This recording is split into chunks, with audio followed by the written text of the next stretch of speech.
মোর্চার ভাইরা, ব্লকের কনভেনার ইনচার্জরা অক্লান্ত পরিশ্রম করে কার্যত দুদিনের মধ্যে এই ঐতিহ্যবাহী ডিমারি হাই স্কুলের মাঠ কানায় কানায় পূর্ণ করে দিয়েছেন।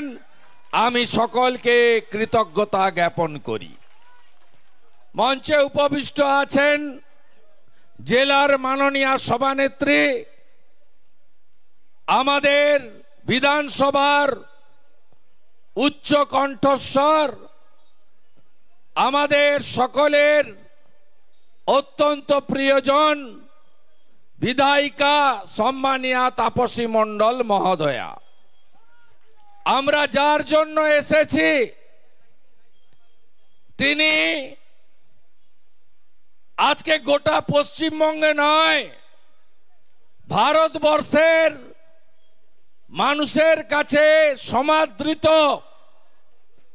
যাকে পশ্চিম বাংলার 2 কোটি বেকার যুবক যুবতী আর দুর্নীতির বিরুদ্ধে আপোষহীন সংগ্রাম করা লক্ষ লক্ষ জনগণ নয়নের মণি হিসেবে গ্রহণ করেছেন আমাদের প্রার্থী নরেন্দ্র মোদীজির আশীর্বাদ ধন্য প্রার্থী, পদত্যাগ করে যিনি মোদীজির পরিবারের সদস্য হয়েছেন মাননীয় অভিজিৎ গাঙ্গুলি মহোদয়, তাকে আগাম শুভেচ্ছা শ্রদ্ধা জানাচ্ছি।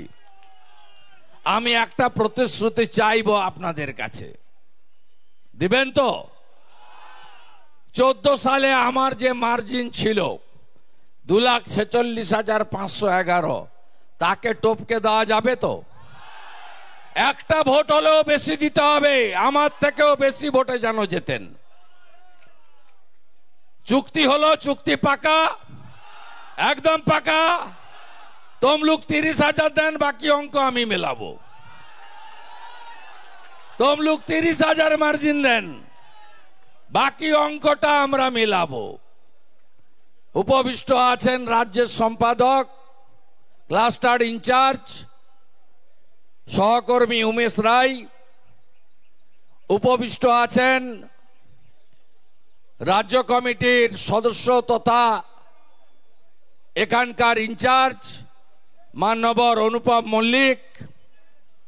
উপবিষ্ট আছেন লোকসভার কনভেনার, প্রাক্তন বিধায়ক, আইনজীবী, যিনিও অভিজিৎ গাঙ্গুলির মহোদয়ের মতো একটা বড় দলের জেলার সম্পাদক ছিলেন। গীতা মুখার্জি, বিশ্বনাথ মুখার্জির সহযোদ্ধা ছিলেন। তিনিও 2020-র 19 তারিখে ডিসেম্বরে অমিত শাহজির কাছ থেকে পতাকা নিয়ে বিজেপিতে এসেছেন। পার্টি তাকে ক্যান্ডিডেট করেনি বা করতে পারেনি, কিন্তু তিনি পার্টি ছেড়ে যাননি। নিষ্ঠাবান পার্টি কর্মী হিসেবে মোদী পরিবারের সদস্য হিসেবে কাজ করছেন মাননীয় অশোক দিন্দা মহোদয়। রাজ্য কমিটির সদস্য, দক্ষ সংগঠক মাননীয় শ্যামল মাইতি মহোদয়, যার সভাপতিত্বে পঞ্চায়েতে আমরা ভালো ফল করেছি। রাজ্য কমিটির সদস্য এবং প্রাক্তন সভাপতি মাননীয় তপন ব্যানার্জি মহোদয়, আমাদের বিরোধী দলনেতা জেলা পরিষদ তথা জেলার সাধারণ সম্পাদক বামদেব গুচ্ছাইত, আমাদের দিদি অপর্ণাদি আছেন, আমাদের আরেক জিএস সোমনাথ ভাই আছেন এবং সম্মানিত মঞ্চ। আপনারা জানেন আমি একটু তাড়াহুড়ো করছিলাম, কারণ আমাকে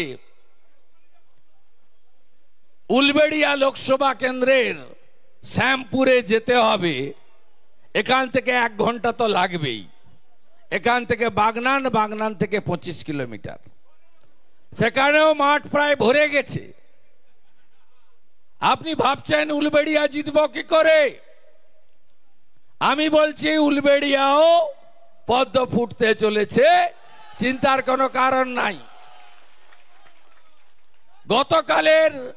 গত পরশুদিনের হাইকোর্টের যে রায় ডিভিশন বেঞ্চের, তারপরে 8 থেকে 80 সবাই বলতে শুরু করেছে শুধু বিজেপি বা অন্য লোকেরা তৃণমূলকে চোর বলতো, এখন হাইকোর্টের ডিভিশন বেঞ্চ সিলমোহর লাগিয়ে দিল মমতার পুরো ক্যাবিনেটটাই চোর।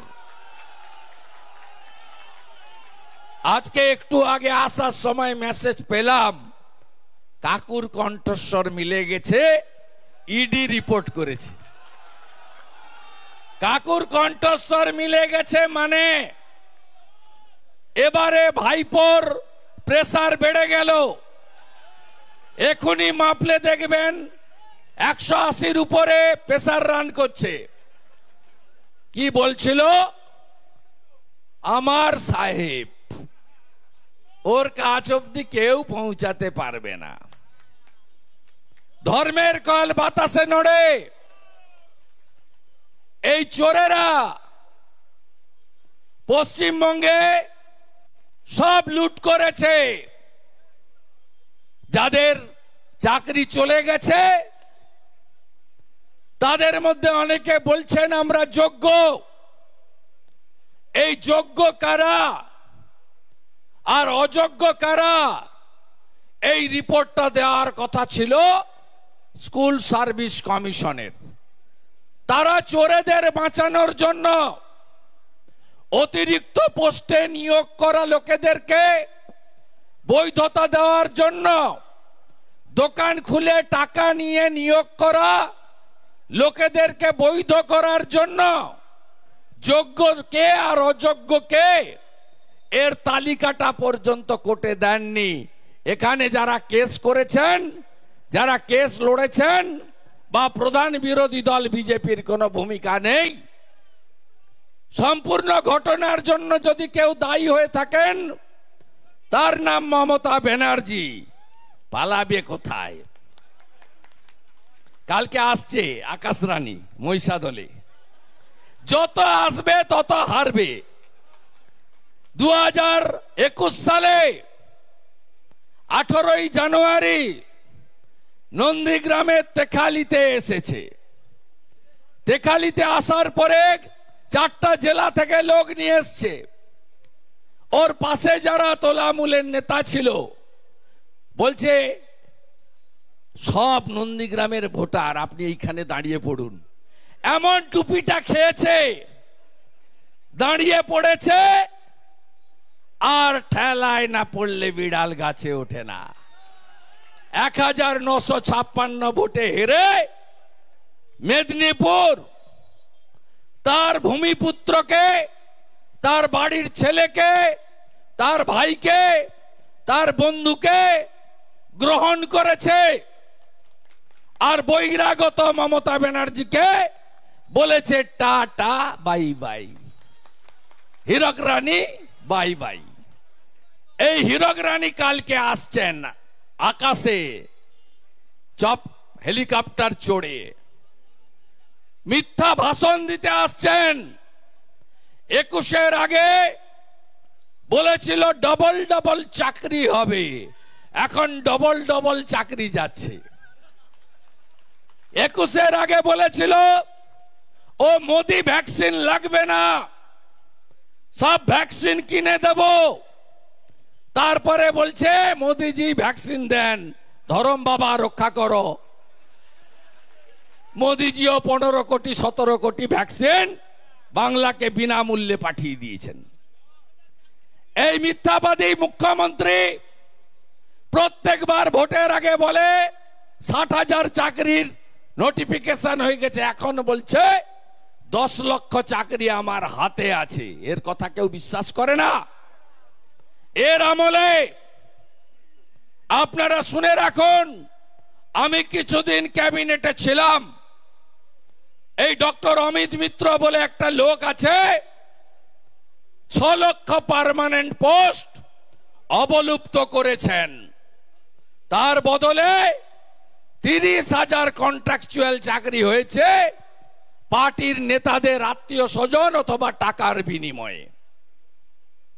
পশ্চিমবঙ্গে যতগুলো নিয়োগের জন্য বোর্ড আছে, public service commission, school service commission, primary recruitment board, staff recruitment board, cooperative recruitment board, municipal recruitment board, police recruitment board, কোনটাতে গত কয়েক বছর কোন নিয়োগ হয়নি।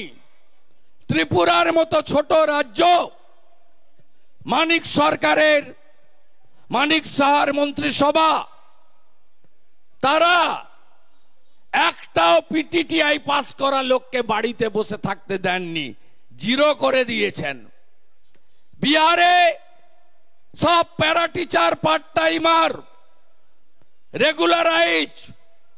উড়িষ্যাতে 58,000 ক্যাজুয়াল কন্ট্রাকচুয়াল রেগুলারাইজ করে সরকার বলেছে পার্মানেন্ট জব ছাড়া দেব না।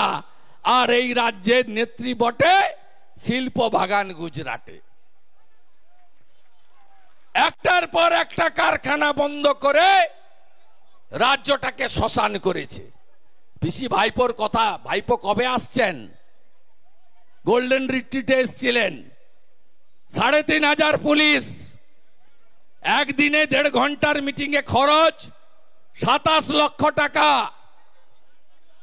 এর আগের বারে আমার বাড়ির কাছে গিয়ে বলেছিল পকেটে হাত ঢুকিয়ে তোর বাপকে ডাক।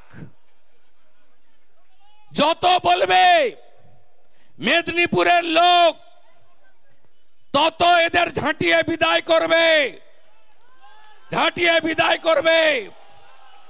কারণ এরা মেদিনীপুরের লোককে চাকর বাকর ভাবে, আর আমরা চাকর বাকর নই। আমাদেরই বিদ্যাসাগর বর্ণ পরিচয় স্রষ্টা, আমাদেরই ক্ষুদিরাম বোস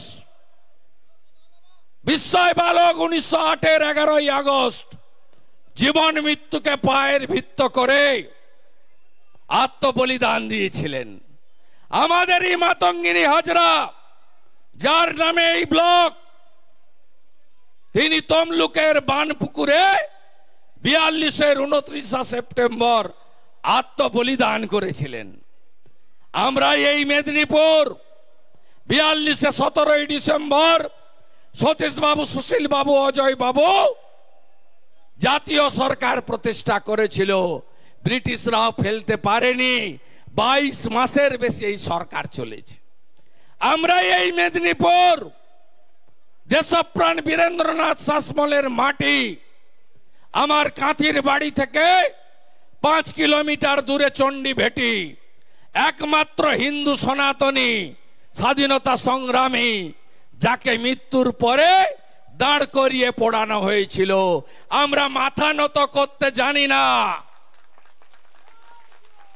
দক্ষিণ কলকাতার ফ্ল্যাট বাড়িতে এক্সকেলেটর লাগানো, কোটি টাকার ঝাড়বাটিতে থাকা, chartered plane, chartered helicopter use করা। ভাইপোর জলের লিটারের দাম কত জানেন? 250 ml 250 টাকা। 1000 লিটারের জল খায়। হ্যাঁ, কয়লা, বালি, গরু। পার মদের বোতল, দেশি মদের বোতলে পার বোতলে 2.5 টাকা আছে ভাইপোর, পার বোতলে। দেখলেন না ইলেকটোরাল বন্ড 1400 কোটি টাকা পেয়েছে 2 বছরে তৃণমূল। তার 600 কোটি টাকা কে দিয়েছে জানেন? Dear lottery.